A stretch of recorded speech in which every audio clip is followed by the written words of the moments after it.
फिर से स्वागत है।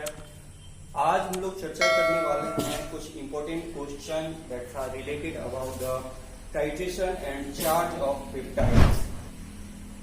पिछला वीडियो हम लोगों ने अपलोड किया था जिसमें हम लोगों ने titration of amino acids and charge of peptide के बारे में चर्चा की थी।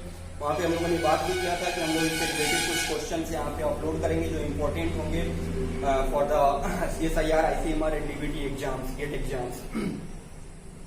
यहाँ पे अभी जो हम लोग क्वेश्चन सॉल्व करने जा रहे हैं उस क्वेश्चन को समझने के लिए, बेटर तरह से समझने के लिए ये जरूरी है कि आप पहले उस वीडियो को देख लें जिसमें ये इसके जो कंसेप्ट हैं, जिस कंसेप्ट से हम लोग आज क्वेश्चन डिस्कस करेंगे, क्वेश्चन सॉल्व करेंगे, वो आप बेटर तरीके से समझ सकें। अगर वो वीडियो आप लोग देख लेते हैं तो आपको जो है यहाँ पे जो क्वेश्चन सॉल्व किया रहा है वो आपको अच्छे तरह से समझ में आएगा। तो हम लोग जो पहला क्वेश्चन लेने वाले हैं वो क्वेश्चन हमारा सबसे पहले अभी यहाँ पे रिलेटेड होगा आइसोइलेक्ट्रिक पॉइंट से, जो कि जरूरी है समझना to solve the questions related to the charge of amino acids, peptides and titration of the amino acids. तो पहला जो हमारा क्वेश्चन है आप यहाँ पे देख सकते हैं। पहला क्वेश्चन यहाँ पे बताया जा रहा है कि यहाँ पे एक एमिनो एसिड है ग्लूटामिक, उसमें दिया हुआ है ऑलरेडी इसका pKa1 जो वैल्यू है वो है 2.202, दूसरा pK2 जो वैल्यू है वो है 3.80 एंड जो तीसरा वैल्यू है pK वैल्यू वो है आपका 9.94। तो यहाँ पे 3 pK वैल्यू दिए हुए हैं ऑलरेडी। तो यहाँ पे आपको मालूम करना है, 4 ऑप्शन आपके पास दिए हुए हैं कि मालूम करना है कि आपका जो वैल्यू होगा पीके फाइनल जो आइसोइलेक्ट्रिक पॉइंट का जो वैल्यू होगा वो क्या होगा। तो हम लोग यहाँ पे सबसे पहले वो क्वेश्चन यहाँ पे आप लोग देख रहे हैं कि यहाँ पे 3 वैल्यू दिए हुए हैं ऑलरेडी। pKa1 जिसका वैल्यू है 2.02 और ये pKa1 वैल्यू में आप देख रहे हैं कि वहां पे जो ग्लूटामिक एसिड का हम लोग यहाँ पे अगर ड्रॉ कर लें एक फिगर CH2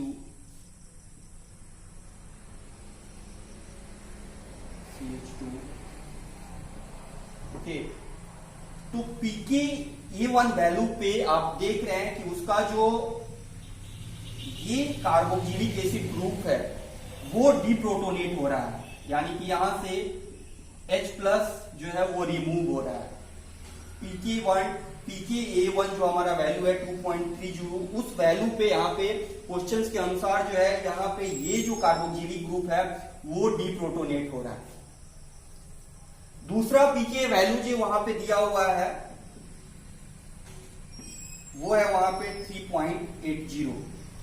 3.80 पे आप देख रहे हैं कि ये जो आपका R ग्रुप का जो कार्बोक्सिलिक एसिड ग्रुप है वो डिप्रोटोनेट हो रहा है यहाँ पे फाइनली 3.80 पे ये आपका डिप्रोटोनेट हो रहा है।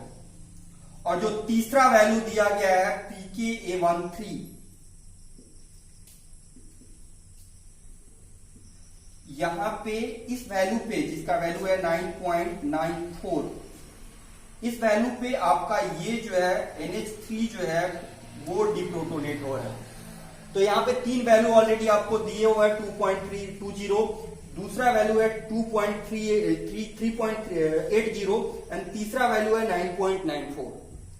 पहले pKa1 वैल्यू पे आपका जो कार्बोक्सिलिक एसिड ग्रुप है एमिनो एसिड्स का वो डिप्रोटोनेट हो रहा है। दूसरा वैल्यू जो आपका 3.80 है उस वैल्यू पे आपका R ग्रुप है एमिनो एसिड्स का वो आपका डिप्रोटोनेट हो रहा है। और तीसरा जो वैल्यू है pK3 वो 9.94 पे आपका एमिनो ग्रुप जो है वो डिप्रोटोनेट हो रहा है।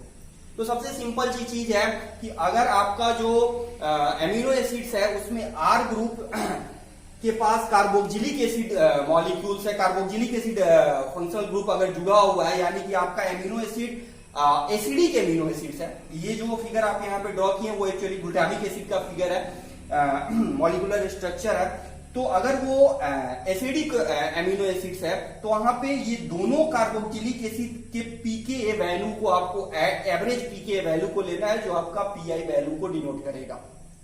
लेकिन आपका अगर बेसिक एमिनो एसिड्स है तो वहां पे आपको अगर कोई बेसिक एमिनो एसिड ऑलरेडी दिया हुआ है तो वहां पे आर ग्रुप में आपको कार्बोक्सिलिक एसिड की जगह एमीन ग्रुप जुड़ा हुआ मिलेगा। तो उस समय आपको दो पीके वैल्यू का एवरेज लेना है। पहला आपको एमीन ग्रुप का जो एमिनो एसिड्स का है और दूसरा आपको आर ग्रुप के एमीन ग्रुप का पीके वैल्यू जिसपे वो डीप्रोटोनेट हो रहा है। तो यहाँ पे चूंकि ये amino acids acidic amino acid है तो यहाँ पे आपको पीके एवरेज पीके वैल्यू लेना है किसका, carboxylic acid of amino acids, both carboxylic of amino acid, carboxylic acid that occurs in present in the R group of amino acids and carboxylic acid that bonded to the alpha carbon of the amino acids।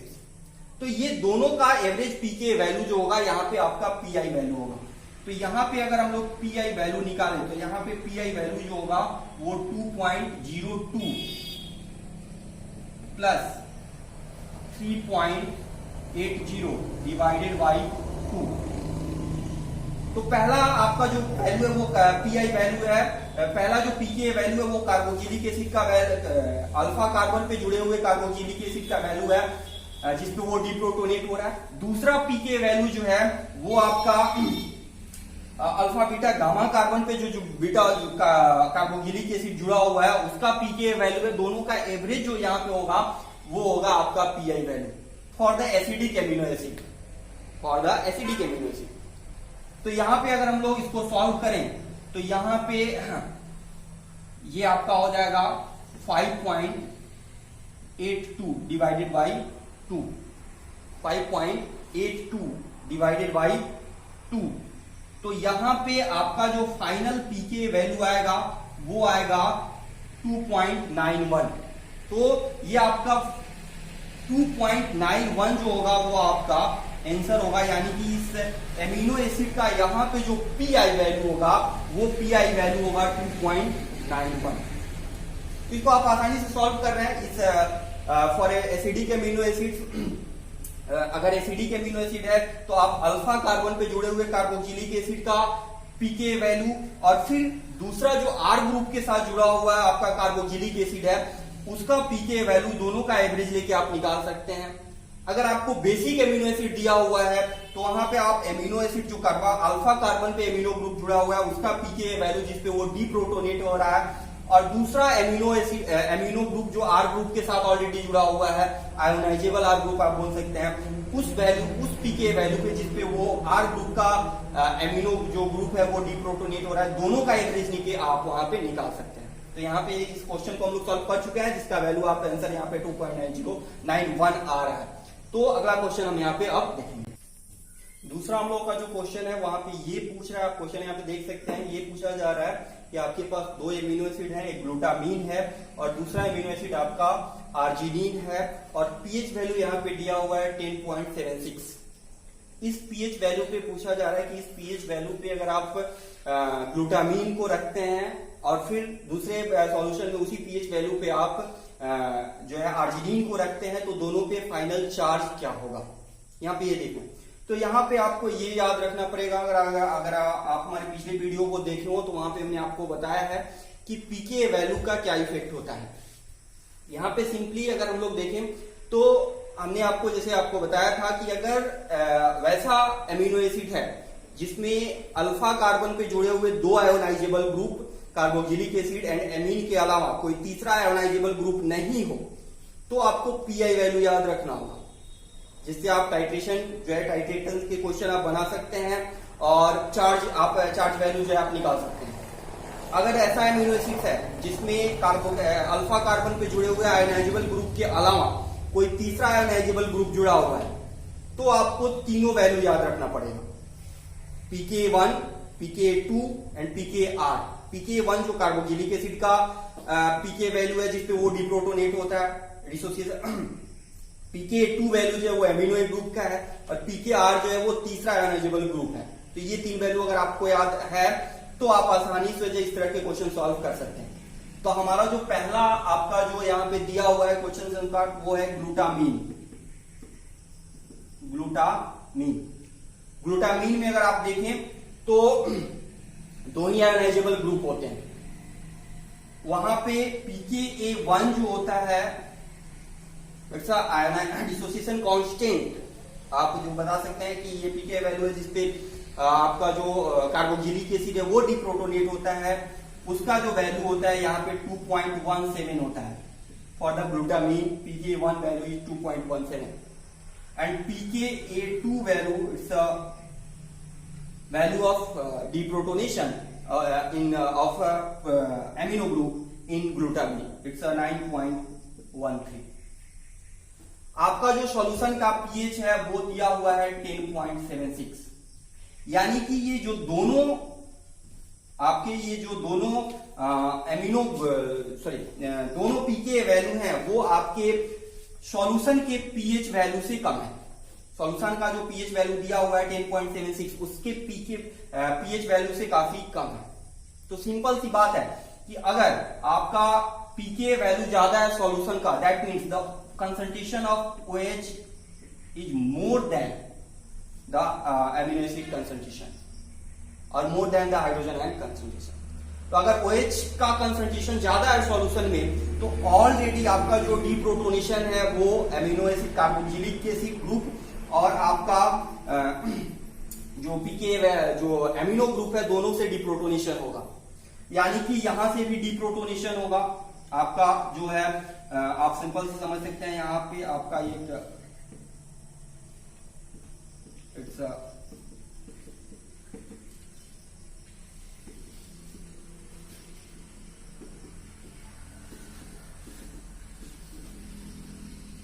Okay तो ये भी आपका deprotonate होगा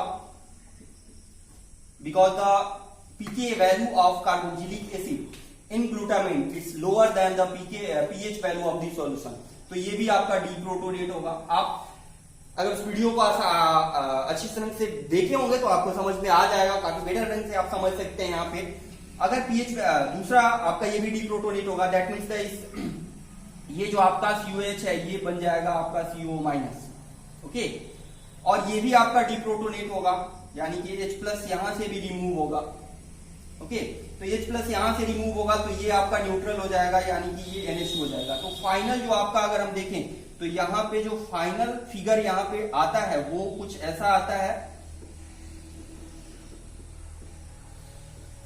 यहाँ पे आप simple R लिख सकते हैं, कोई दिक्कत नहीं है। तो फाइनल जो फिगर आता है वो कुछ ऐसा आता है। यहाँ पे आप देख सकते हैं कि यहाँ पे जो आपका चार्ज है वो -1 आ रहा है। कितना आ रहा है? -1 आ रहा है। यानी कि अगर आप -1 आ रहा है तो अगर आप यानी कि सीधा सीधा है कि अगर आप ग्लूटामीन को अगर आप ऐसे सॉल्यूशन में रखते हैं जिसका पीएच 10.76 है तो उस पर चार्ज जो होगा वो -1 होगा। क्या होगा? -1 होगा। दूसरा एमिनो एसिड हमें यहां पे दिया हुआ है आर्जिनिन। आर्जिनिन में अल्फा कार्बन पे जो चार्जेबल ग्रुप आयोनाइजेबल ग्रुप जुड़े हुए होते हैं, carboxylic acid and amino group, उसके अलावा तीसरा आयोनाइजेबल ग्रुप भी होता है। तीनों का जो पीएच होता है वो अलग अलग होता है। यहाँ पे पीके फॉर द आर्जिनिन हम यहाँ पे लिख सकते हैं आर्जिनिन, जो कि क्वेश्चन में ऑलरेडी दिया हुआ है। pKa1 value for the arginine is 2.17, यहां भी आपका ये 2.17 होता है। pKa2 वैल्यू जो होता है for the ionisable deprotonation of the dissociation of the hydrogen and from the amino group of the alpha amino group of the arginine is 9.04 and तीसरा जो वैल्यू यहाँ पे दिया हुआ है वो दिया हुआ है आपका pKar का जो वैल्यू दिया हुआ है यहाँ पे वो दिया हुआ है 12.48। ओके तो यहाँ पे 3 वैल्यू आपको ऑलरेडी दिए हुए हैं। 3 वैल्यू में आपका जो पीएच वैल्यू है वो है 10.76, वो है सॉल्यूशन का पीएच ऑफ सॉल्यूशन का जो पीएच है वो 10.76 है जिसमें आपने एमिनो एसिड को डाला हुआ है। यहाँ पे 2 वैल्यू जो pK1 है और pK2 है वो है दोनों वैल्यू जो है वो कम है सॉल्यूशन के पीएच से, यानी कि ये भी डिप्रोटोनेट होगा, यहां से भी हाइड्रोजन आयन रिमूव होगा और ये भी डिप्रोटोनेट होगा, यानी कि यहां से भी हाइड्रोजन आयन जो है वो रिमूव होगा। और ये चूंकि ज्यादा है आपके सॉल्यूशन के पीएच से, तो ये डीप्रोटोनेट नहीं बल्कि प्रोटोनेट होगा, यानी कि यहां पे जो है वो हाइड्रोजन आयन ऐड किया जाएगा। ओके, तो अगर कार्बोक्सिलिक एसिड का हाइड्रोजन आयन रिमूव हो रहा है तो यहाँ पे -1 चार्ज आएगा, क्योंकि यहाँ पे CO माइनस बनेगा। यहाँ पे अगर ये डीप्रोटोनेट हो रहा है तो यहाँ पे पहले ये पॉजिटिव चार्ज इस पे था, यानी कि ये NH3+ के फॉर्म में था, तो ये डीप्रोटोनेट होगा, यानी कि ये न्यूट्रल हो जाएगा, कोई चार्ज नहीं रहेगा इस पे। और ये अगर प्रोटोनेट हो रहा है तो यहाँ पे एक प्लस चार्ज आ जाएगा, +1 चार्ज, क्योंकि ये NH3+ के फॉर्म में चला जाएगा। तो यानी कि ये आपका जो एमिनो एसिड है उस पे एक माइनस और एक प्लस चार्ज आ रहा है, यानी कि पूरी तरह से अगर देखा जाए तो ये न्यूट्रलाइज हो जाएगा, क्योंकि पे एक माइनस और एक प्लस है, यानी कि ये ज्यूटर आयन के फॉर्म में चला जाएगा। और इस पे नेट चार्ज जो होगा इसका वो हो जाएगा 0 for the arginine in the solution of 10.76। तो यहाँ पे जो आपका नेट चार्ज होगा एमिनो एसिड्स का, यानी कि आर्जिनिन का, इन द सॉल्यूशन ऑफ 10.76 वो होगा 0। तो फाइनली आपका जो आंसर होगा वो आंसर, यहाँ पे जो आपका आंसर होगा वो होगा -1 एंड 0, -1 एंड 0 आपका फाइनल आंसर यहाँ पे आएगा। ऑप्शन में आप देख सकते हैं ये -1 एंड 0 जो होगा वो आप वहां पे फाइनल आंसर बना सकते हैं। तो ये आपका, अब हम लोग देखेंगे अगला क्वेश्चन। तीसरा क्वेश्चन हम लोग का यहाँ पे देख सकते हैं, ये कंप्लीटली प्रोसेस ऑफ टाइट्रेशन से जुड़ा हुआ क्वेश्चन है। अगर टाइट्रेशन को आप अच्छे तरीके से समझे हो तो आप अच्छे तरीके से इसको आसानी से सॉल्व करते हैं। काफी सिंपल सा क्वेश्चन है। टाइट्रेशन की हम लोगों ने पिछले क्लास में जो हम लोगों ने वीडियो बनाया था उसमें चर्चा भी किया था कि टाइट्रेशन जो है एक लेबोरेटरी प्रोसेस है। आप लैब में एसिड्स को या बेस को जो है, किसी भी एसिड या बेस को न्यूट्रलाइज करते हैं बाय द एडिंग बेस और एसिड रेस्पेक्टिवली। ओके, तो उस प्रोसेस को आप वहां पे अगर वीडियो आप देखे हो तो देख सकते हैं आसानी से। फिर काफी सिंपल सा क्वेश्चन है। यहाँ पे क्वेश्चन आप देख सकते हैं कि यहाँ पे जो क्वेश्चन दिया हुआ वहां पे दिया हुआ है कि एक पेप्टाइड्स है, जिसमें आपको 10 पॉजिटिवली चार्ज एवं 10 निगेटिवली चार्ज एमिनो एसिड है। 10 जो है वो निगेटिवली चार्ज एमिनो एसिड है और 10 जो है वो पॉजिटिवली चार्ज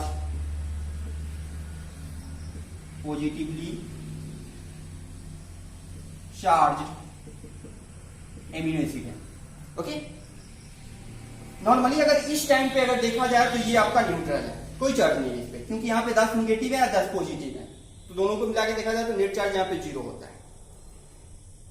लेकिन क्या गया कि इसको अब एक सॉल्यूशन में रखा गया और सॉल्यूशन का जो पीएच है उस पीएच को हम लोग 5 से लेकर के 7 तक जा रहे हैं। पीएच को हम लोग बढ़ा रहे हैं, यानी कि उसमें ऐसा, क्योंकि ये पीएच 4 है, यानी कि हमारा सॉल्यूशन पहले एसिडिक था, अब उसको हम लोग न्यूट्रलाइज कर रहे हैं, यानी कि जब न्यूट्रलाइज करेंगे तो उसमें कोई बेस ऐड करेंगे जिससे वो न्यूट्रलाइज होगा। It's a process called titration. Okay, so यहाँ पे हम लोग टाइट्रेट कर रहे हैं सॉल्यूशन को by the adding base into the acidic solution. Due to that, the pH of the solution goes increase and going to the neutral charge of the pH. Okay, neutral pH. So during this increasing pH, the positively charged, यहाँ पे जो positively charged amino acid है वो डिप्रोटोनेट हो जा रहा है। यहाँ से 3, इस दौरान जो आपका 3 प्रोटॉन है वो लॉस होता है। आपके ये जो पॉजिटिवली चार्ज एमिनो एसिड है वहां से 3 प्रोटॉन का लॉस हो जाता है। यानी कि अगर पॉजिटिवली चार्ज एमिनो एसिड से 3 प्रोटॉन का लॉस होता है अलग अलग एमिनो एसिड से, तो फाइनल जो रिजल्टेंट है वो आपका यहां पे बच जाता है 7 पॉजिटिवली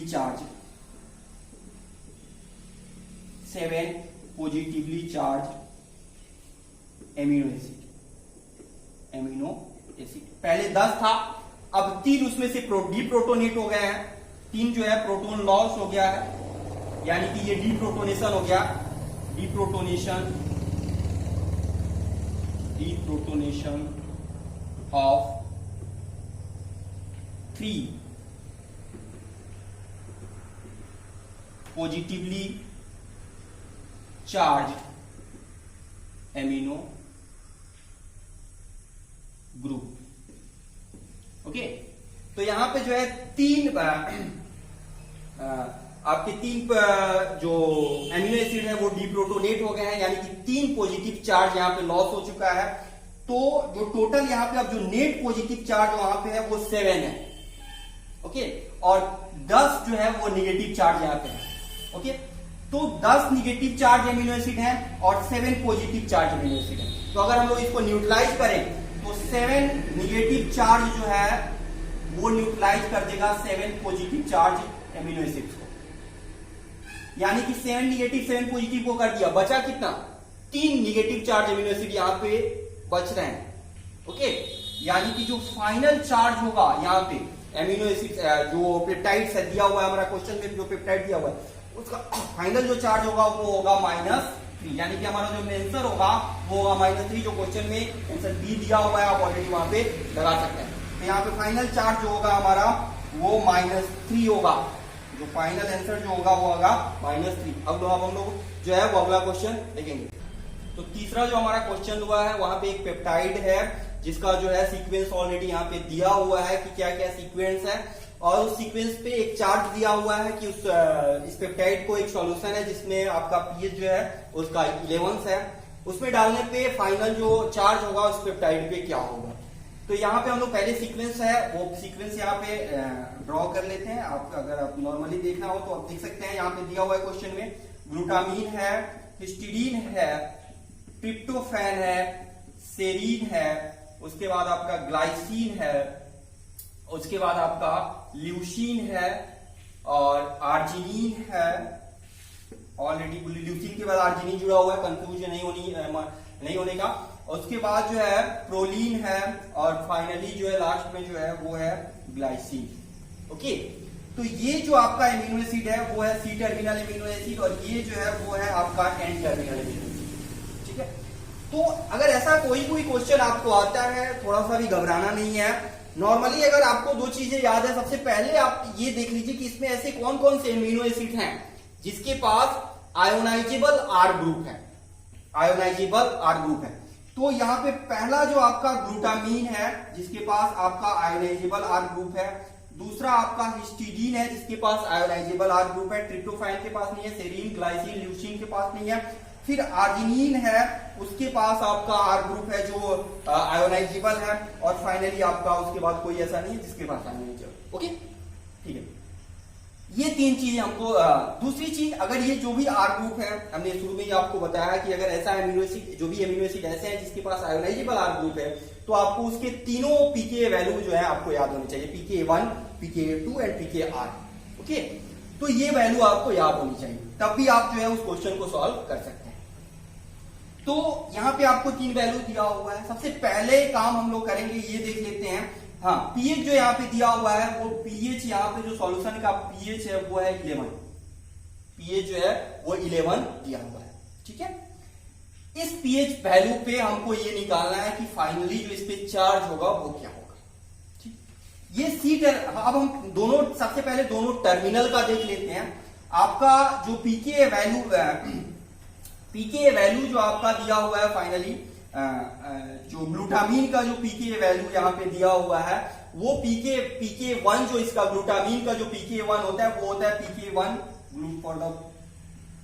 ग्लूटामीन का अगर pKa1 देखा जाए तो इसका pKa1 जो होता है वो होता है 2.19 और pKa2 जो होता है इसका वो होता है आपका 9.67 और pKar जो इसका होता है वो होता है आपको 4.25। ये 3 वैल्यू आपका ग्लूटामीन का है। फर्स्ट थिंग इज दैट क्योंकि ये एन टर्मिनल है यानी कि इसका C terminal carboxylic acid group जो है वो ऑलरेडी पेप्टाइड बॉन्ड में इन्वॉल्व है, तो उसके प्रोटोनेशन और डीप्रोटोनेशन से हमको कोई मतलब नहीं है, यानी कि pK1 वैल्यू से हमको यहाँ पे कोई मतलब नहीं है पहले। ठीक है, चलिए दूसरी बात यहाँ पे ये है कि आपको देखना है pK2 and pKr, pK2 and pKr। ये pKn2 और pKnr जो है, ये दोनों वैल्यू जो है दिया गया जो सॉल्यूशन का जो पीएच दिया हुआ है दोनों से कम है, यानी कि दोनों जो है वो डीप्रोटोनेट होंगे। ये भी आपका, इसका भी आपका डीप्रोटोनेशन होगा और इसका भी आपका जो है वो डीप्रोटोनेशन होगा, यानी कि ये भी इसके से भी आपका H प्लस जो है वो रिमूव होगा। यानी जब इससे H प्लस रिमूव होगा तो +1 आएगा और यहां से चूंकि ये ग्लूटामिक एसिड ग्रुप है, यानी कि इस पे कार्बोक्सिलिक एसिड ग्रुप होगा, जो तीसरा आयोनाइजेबल ग्रुप है वो कार्बोक्सिलिक एसिड ग्रुप होगा, तो वहां से अगर डिप्रोटोनेशन होता है तो उस पे -1 चार्ज आएगा। ओके, तो यहाँ पे हम यहाँ पे लिख सकते हैं कि अगर हम सॉल्यूशन पीएच में रख सकते हैं तो इस पे एक +1 चार्ज और इस पे और एक दूसरा -1 चार्ज आएगा। उसके बाद हम बात कर लेते हैं हिस्टिडीन की। हिस्टिडीन की अगर हम लोग बात करें तो हिस्टिडीन के दोनों आयोनाइजेबल ग्रुप हैं, जो अल्फा आयोनाइजेबल ग्रुप हैं वो इन्वॉल्व हैं आपको पेप्टाइड बॉन्ड, ठीक है। इसके दोनों अल्फा आयोनाइजेबल जो ग्रुप हैं वो पेप्टाइड बॉन्ड में इन्वॉल्व है। तो उसके पीके वैल्यू से हमको यहाँ पे मतलब नहीं है, हमको यहाँ पे चाहिए आर ग्रुप का जो पीके वैल्यू है वो क्या है। और हिस्टिडीन का आर ग्रुप का जो पीके वैल्यू होता है वो होता है 6.04, यानी कि इसका पीके वैल्यू जो है वो भी आपके सॉल्यूशन के पीएच वैल्यू से कम है, यानी कि ये भी डीप्रोटोनेट होगा। ओके, डीप्रोटोनेट होगा। ये जो आपका हिस्टिडीन है वो बेसिक एमिनो एसिड है, यानी कि उस पे ऑलरेडी अमीनो ग्रुप होगा जो पॉजिटिवली चार्ज होता है। अगर वो एमिनो ग्रुप डीप्रोटोनेशन NH3+ के फॉर्म में था, ये डीप्रोटोनेट होकर के आपको जो है वो NH2 बना लेगा, यानी कि ये न्यूट्रल हो जाएगा, यानी कि इस पे कोई चार्ज नहीं होगा, चार्ज होगा इसका 0 हो जाएगा, तो इससे हमको कोई मतलब नहीं। आगे ये जितने भी एमिनो एसिड है इसमें कोई भी जो है आपका आप क्या बोल सकते हैं कि कोई भी तीसरा आयोनाइजेबल ग्रुप नहीं है। इसके जो भी अल्फा कार्बन पे जुड़े हुए आयोनाइजेबल ग्रुप हैं वो ऑलरेडी पेप्टाइड बॉन्ड में इन्वॉल्व है, उससे हमको कोई मतलब नहीं है। फिर हम आते हैं आपको आर्जिनिन पे, यहां भी आपके 2 अल्फा कार्बन पे जुड़े हुए जो आयोनाइजेबल ग्रुप है वो पेप्टाइड बॉन्ड में इन्वॉल्व है। तो हमको बात करनी है सिर्फ आर ग्रुप पे जो आयोनाइजेबल ग्रुप जुड़े हुए हैं उसकी। यहाँ पे जो आर ग्रुप का आयोनाइजेबल ग्रुप का जो पीके वैल्यू होता है वो होता है 12.47। क्या होता है? 12.48। ये पीके वैल्यू जो है सॉल्यूशन के पीएच से ज्यादा है, सॉल्यूशन के पीएच से ज्यादा है, ठीक है। अगर ये पीके वैल्यू जो है सॉल्यूशन के पीएच से ज्यादा है तो यहाँ पे पीके वैल्यू सॉल्यूशन के पीएच से ज्यादा है, यानी कि यहाँ पे जो होगा H प्लस जो है वो, यानी कि इस आर ग्रुप का जो है प्रोटोनेशन किया जाएगा, और जब प्रोटोनेशन किया जाएगा तो इस पे जो है +1 चार्ज आ जाएगा। ओके, तीसरा आपका प्रोलीन है, इसके भी दोनों आयोनाइजेबल ग्रुप जो है वो एक्चुअली जो है वो पेप्टाइड बॉन्ड में इन्वॉल्व है। तीसरा आपका ग्लाइसिन आता है, ग्लाइसिन में आपका यहाँ पे कार्बोक्सिलिक एसिड ग्रुप जुड़ा हुआ है, और ये जो कार्बोक्सिलिक एसिड ग्रुप है, ये जो कार्बोक्सिलिक एसिड ग्रुप है, ग्लाइसिन के कार्बोक्सिलिक एसिड, ग्लाइसिन का जो वो होता है कार्बोक्सिलिक एसिड का पीके वैल्यू जो होता है वो काफी कम होता है, और यानी कि काफी कम हो रहा है, यानी कि ये 11 से काफी कम होता है। यानी कि यहां भी अगर देखा जाए तो यहाँ और एमिनो ग्रुप जो है वो ऑलरेडी पेप्टाइड बॉन्ड में यहाँ पे इन्वॉल्व है, यानी कि इसका भी जो है वो डीप्रोटोनेशन होगा, यानी कि H प्लस जो है वो रिमूव होगा, यानी कि इस पे भी फाइनल जो चार्ज आएगा वो आएगा -1। तो टोटल चार्ज हम यहाँ पे देख लेते हैं। ग्लूटामिक एसिड पे हमको 2 चार्ज मिला है, +1 एंड -1। ये +1 और -1 जो है यहाँ पे न्यूट्रल हो जाता है। इधर कोई भी हमको चार्ज नहीं, हिस्टिडीन का जो एमिनो ग्रुप है वो डीप्रोटोनेट हो रहा है ऑलरेडी, तो ये न्यूट्रल है, कोई दिक्कत नहीं है। आगे हम लोग को कोई चार्ज यहाँ पे आप देख सकते हैं कि एक चार्ज जो है हमको यहाँ पे मिला हुआ है, आपका +1 जो है आर्जिनिन के लिए यहाँ पे मिला हुआ है, और ग्लाइसिन के लिए जो यहाँ पे है वो माइनस चार्ज यहाँ पे मिला हुआ है। तो जो है यहाँ पे ग्लाइसिन के लिए हमको जो है यहाँ पे माइनस चार्ज, तो यहाँ पे जो है यहाँ पे +1 है और यहाँ पे -1 आ रहा है। तो यहाँ पे एक चीज हम लोग यहाँ पे मिस कर गए हैं, आपके लिए सॉरी है।